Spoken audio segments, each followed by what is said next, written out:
এই যে এই কপিটা প্রস্তুত হয়ে গেছে কাটার জন্য।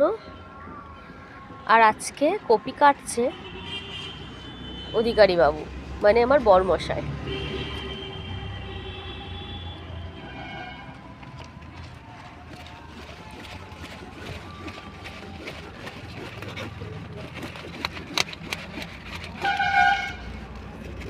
ফুলকপি কাটাটা সোজা, ওলকপি কাটাটা কঠিন। নামাও নিচে, দেখাও বন্ধুদের, চাষি ভাইদের কেমন হয়েছে বলো। জানো তো, তোমাদের আরেকটা জিনিস দেখাচ্ছি। আমার এই গাছটা এত সুন্দর হয়েছে কিন্তু ফল আসছে না, কিন্তু গাছের গ্রোথ তোমরা হাস্যা করেই দেখতে পাচ্ছ।